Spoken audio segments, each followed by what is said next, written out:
Victoire du Slovène Jörg Hoxhan pour cette première étape du Tour du Limousin, Limoges-La Souterraine, 162 km au total.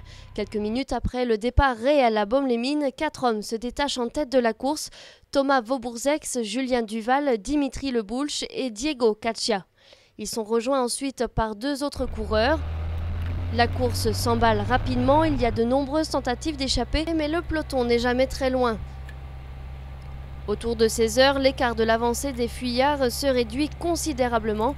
Et puis, au niveau de la 3e difficulté de la journée, la côte de Crozant, l'échappée disparaît, rejoint par le reste des coureurs. Il reste moins de 10 km avant l'arrivée. Une vingtaine de coureurs se détachent, tout se joue au sprint. Et c'est Jörg Hoxhan qui arrive premier. Il devance l'un des favoris de la course, le français Julien Simon, suivi de près par l'argentin Eduardo Sepúlveda. Fin de cette étape la plus courte de cette 45e édition du Tour du Limousin. Demain, rendez-vous à Oradour pour une étape de 186 km cette fois-ci.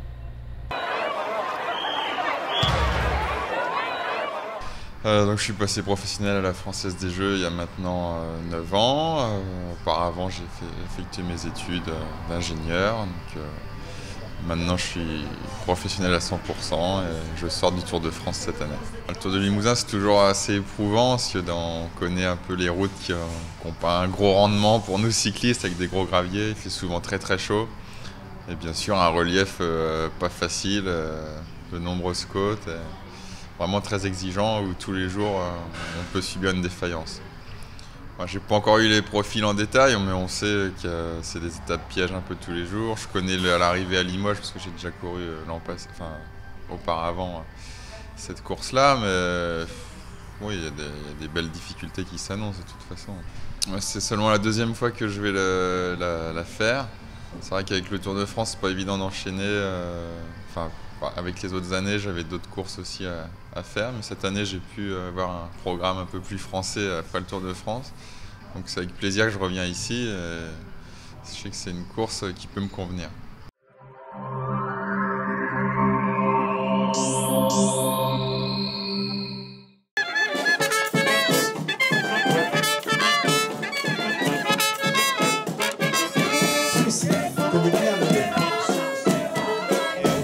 On va circuler dans le département de la Haute-Vienne, on va faire une petite incursion dans le département voisin de l'Indre et on fait l'arrivée dans la Creuse à la Souterraine. C'est le charme du Tour du Limousin, mais il y a beaucoup de petits villages et de petites communes rurales qui vont être traversées par cette épreuve et l'engouement populaire étant tellement extraordinaire, il y a des gens qui ne voient qu'une seule manifestation dans l'année et c'est celle-là. Et on avait vu également vainqueur à Manche-Atlantique à l'essor breton, Jean-Luc Delpech. Il y a eu la montée en catégorie puisque aujourd'hui c'est le Tour du France et en dessous les 3 jours de Dunkerque, le Tour du Limousin. Donc on est vraiment au plus haut niveau.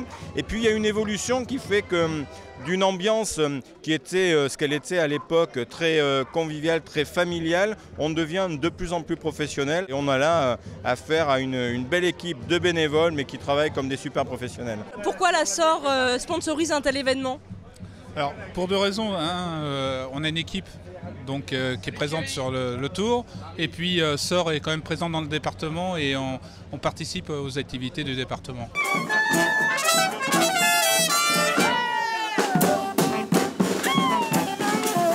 Est-ce qu'elle est petite ? Oh non, je ne suis pas petite.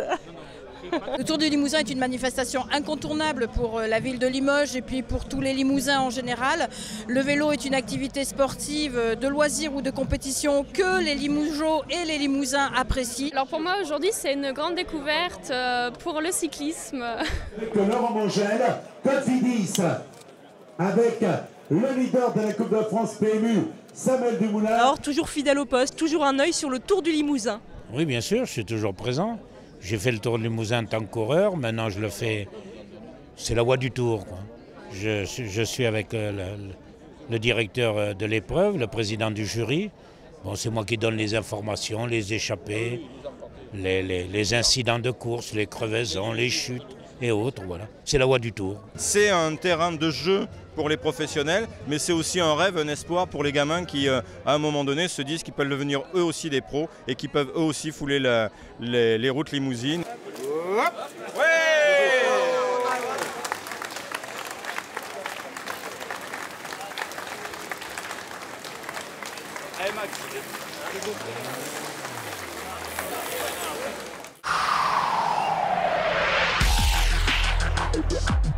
Right about now, the Funk Soul Brother. Check it out now, the Funk Soul Brother. Right about now, the Funk Soul Brother. Check it out now, the Funk Soul Brother. Right about now.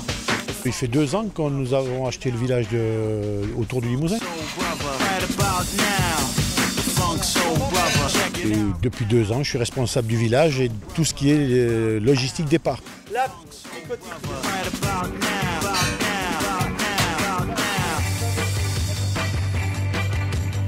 Quelles sont les principales difficultés d'installation de ces villages?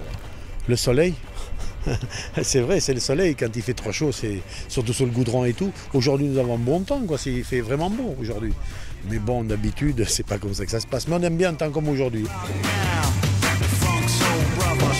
Dans les villages, nous avons tous les sponsors du Tour qui ont des chapiteaux et tous les élus, tous les gens qui gravitent autour du Tour du Limousin, quoi. Village, on est 6 bénévoles pour monter le village, uniquement. Là, aujourd'hui sur Limoges, on est plus parce que y a les gars des structures autour qui nous donnent un coup de main pour le monter parce qu'ils sont tous là. Mais demain, on sera que 6. 3 heures de travail, il nous faut 3 heures pour démonter, 3 heures pour monter. C'est un gros boulot. Hein. Mais c'est 3 heures à fond. Hein.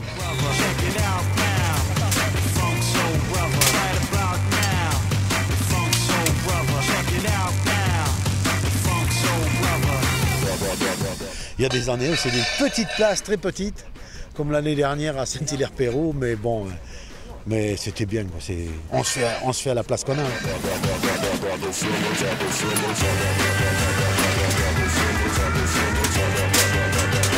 Aussitôt le départ donné, on redémarre. Au Radour, à Limoges d'abord, au Radour après. Après on va à Jumillac-le-Grand et après nous allons à Varetz. C'est plus petit, mais ça va être mignon aussi. Vous espérez quoi? Eh bien, le beau temps. Hein. Pas de pluie. Un temps comme ça, c'est bien. Si vous pouvez faire quelque chose, ça nous arrangerait.